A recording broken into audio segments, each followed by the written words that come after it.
The roof is on fire. We don't need no water, let them.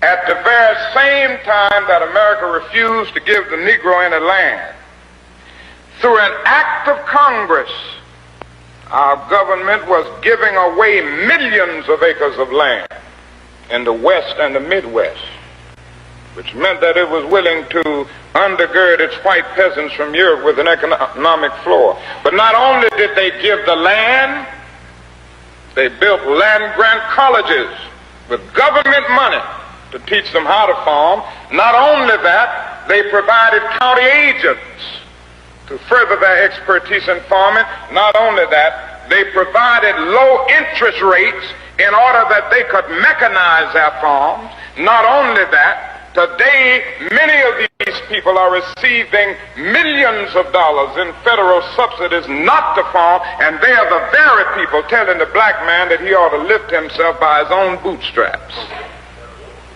And this is what we are faced with, and this is the reality. Now, when we come to Washington in this campaign, we are coming to get our check. If you're watching this, this should not even be, you shouldn't even mention this. I don't want to be mean. I promise you. Somebody literally had a serious conversation with me, boys, and they said, I know that things seem simple to you because you've had a PhD for 20 years. You're light years ahead in certain areas. And some things that come clear to me are not clear to other people. And they said, you got to be really careful about how you bring it up because, sometimes people are still learning. So I'm going to ask Jesus, I'm going to ask white Jesus, black Jesus, and baby Jesus to give me the patience to say this in a way that does not allow me to call this man a dumbass. I'm not going to do it. I promise I'm not going to do it. So how many black-owned hospitals do you think they have in San Francisco? Well, the same way, what? In Louisville, Kentucky, we have this amazing hospital called Jewish Hospital. How about we have a hospital that is owned and run by black people? And then white people can come to our hospital too, just like I could go to Jewish hospital if I wanted to. So it would not be discriminatory. It would be something where we invite other people to come along and give us their money, just like they invite us to come to their institution and give them their money, give them our money. And then the last one, Lord Jesus. Brother, if you're watching this, this should not even be, you shouldn't even mention this. I don't want to be mean. I promise you. Somebody literally had a serious conversation with me, boys, and they said, I know that things seem simple to you because you've had a PhD for 20 years. You're light years ahead in certain areas. And some things that come clear to me are not clear to other people. And they said, you got to be really careful about how you bring it up because, sometimes people are still learning. So I'm going to ask Jesus, I'm going to ask white Jesus, black Jesus, and baby Jesus to give me the patience to say this in a way that does not allow me to call this man a dumbass. I'm not going to do it. I promise I'm not going to do it. So the number 5 proposal on his reparations plan, which he really shouldn't even be in this conversation, to be honest with you, is for a Fillmore Heritage Center. He says the redevelopment agency destroyed a great deal of the Harlem of the West when they instituted urban renewal programs and drove black businesses and residents out of San Francisco. Our people need a black center of town, just as there is Japantown, Chinatown. We need to preserve and protect the Fillmore Heritage Center and the surrounding blacks, not only as an historic center for our people, but as a place to gather and grow the black community for future generations. That's about a maybe $10 million project. That don't even have a place in a multi-trillion-dollar reparations conversation. I have never in my life ever once seen Joe Biden or any other politician, when they're talking about multi-trillion-dollar projects, say, oh, by the way, we need to have a community center or whatever. We need a heritage center. I've never seen that.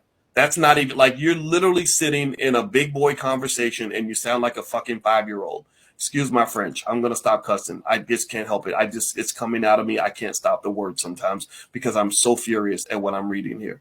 So I'm going to make the assumption that this person's statement, that maybe I'm misconstruing something. I'm going to make that assumption. I'm also going to make the assumption that most of the black people in San Francisco are thinking above and beyond this point. My recommendation to the people of San Francisco is that if you consider this person or this group to be among your black leadership in the city, you should probably reconsider that. I'm going to make the recommendation that you go read books like Black Labor, White Wealth by Dr. Claude Anderson. His website is powernomics.com.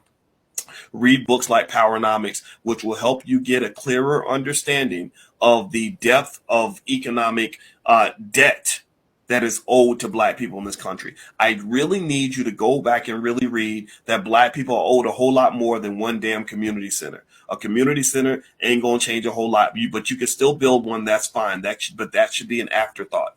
And so as I'm looking at this letter, and I did see in Newsweek reported that he was against, or that the NAACP was against the reparations plan of $5 million per person. Now, of course, a lot of the opposition came from both sides of the aisle. This is where you learn, like John Heinrich Clark taught you, that you don't have any friends. In this debate, when you get to the topic of reparations, you're going to get opposition from Republicans and from Democrats. You're going to get attacked on all fronts. You're going to get beat up by the Crips and the Bloods of politics. That nobody's going to really get on your side. Now, the white folks who do get on our side and really talk about for real reparations plans that really make sense, in my book, I'm going to go ahead and say this. I rarely say this. In my book, if you are not black and you support a strong reparations plan similar to what they were originally talking about in San Francisco, I would actually use the term I almost never use, and that is an ally. You have proven yourself to be an ally to the community, because when we're talking about the money,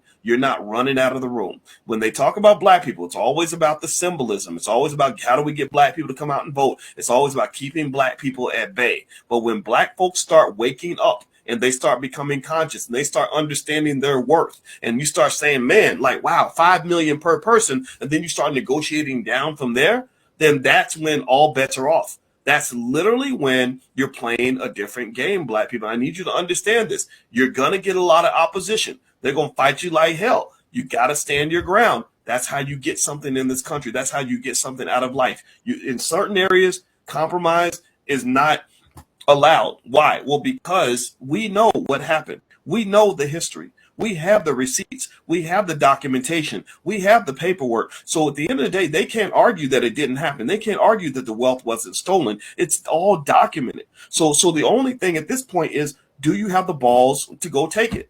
You know, and not just the balls. Some of y'all ain't got no balls. But like Betty White said before she passed, I don't know if she passed. Did Betty White die? I can't remember if she's still alive. Seems like she's been around a million years. But Betty White, one of the coolest white people ever, she actually made a point that she said, people say that you have to have balls to be strong. That ain't true. She said a vagina takes a pounding and just keeps on going. So vaginas are stronger than balls. So if you got the balls or the vagina to make it happen, then go for it. But at the end of the day, somebody said she passed. Okay, she did pass. I can't remember if she did or not. It seemed like she was going to live forever. But shout out to Betty White. But here's my point. My point is to say that at this point, you know what you're owed. That is not up for debate anymore. It's just not. The only thing to debate is whether or not they're willing to do the right thing. And people don't do the right thing because it's the right thing. They do the right thing because you force them to do it. That's it. If you don't force them to do it, they're going to make every excuse in the book. We don't have the money. It's not a clear plan. Here's an alternative. You have to stay on point. If you can't stay on point, if you can't stay focused, then they're gonna distract you every single time. Okay, so that's my 2 cents. I hope that all this isn't true. If I find out any contrary information, I'll report that also. And again, if I said anything to hurt anybody's feelings, just know I got to tell the truth. I got to be honest. I can't hold it back. I was really, really angry when in this critical conversation about a massive reparations bill that could change the lives of so many people. You talking about a damn community center. Don't nobody want your damn community center. You could build that. We could build that after you send out the 5 million, and stop talking about them putting more money into the public schools and more money into their hospitals, put more money into their businesses, or giving more money to their landlords so they can create affordable rent for you. No. You want to aim for ownership. Ownership is the key to wealth. That is literally one of the commandments. Literally in this book, the 10th commandment is that ownership is the key to wealth and power.